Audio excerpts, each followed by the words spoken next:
बहन का फोन आया है कि इतने साल बाद परदेश से आया है और मेरे बच्चे के हाथ पर 100 रुपल्ली रख कर गया है।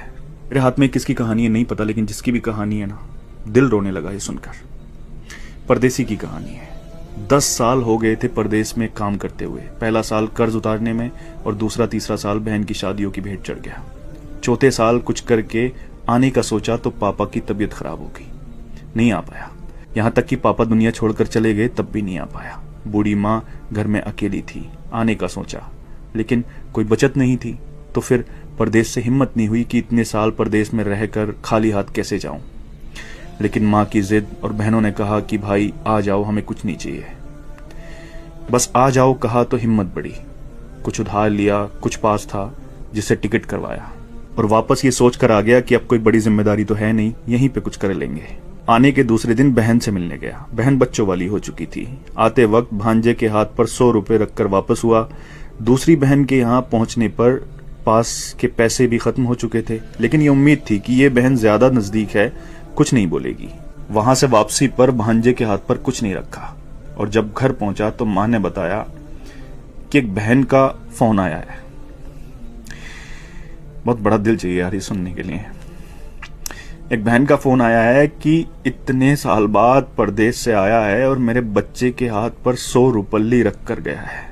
इतना तो हम फकीरों को दे देते हैं। दूसरी बोली, मेरे बच्चों के हाथ पर 10 रुपल्ली भी रख कर नहीं गया, ससुराल में मेरी नाक कटा दी। ये सब सुनकर मैं सुन्न रह गया और अब अपनी 10 साल की कमाइयों का हिसाब लगा रहा था। अरे यार, अगर पुराना घर छोड़कर नए घर में भी चले जाओ ना तो ख्वाब हमेशा पुराने घरों के आते हैं। और एक परदेसी तो अपना सब कुछ छोड़कर चला जाता है अपनों के लिए, अपनों को बसाने के लिए। लोग मेहनत करके पैसा कमाते हैं, लेकिन परदेसी मेहनत के साथ साथ अपनी उम्र को बेचकर पैसा कमाता है।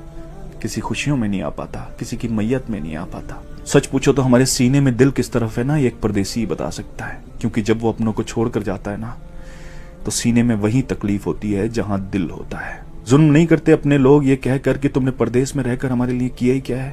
अरे कसम खुदा की, अगर तुम्हें एहसास हो जाए, अंदाजा लग जाए ना कि उसने परदेश में रहकर तुम्हारे लिए क्या किया है, तो इस जबान को कटवाना पसंद करोगे, लेकिन कभी उसकी कुर्बानियों के खिलाफ बोलना पसंद नहीं करोगे।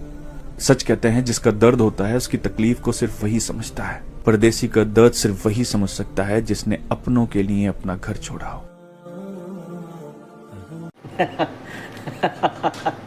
देखेंगे मौलाना साहब क्या बता रहे हैं, बोल रहे हैं पिकनिक के बारे में और क्या क्या चीज़ के बारे में जो है बता रहे हैं। ज़रा आप लोग समाप्त फरमाएं।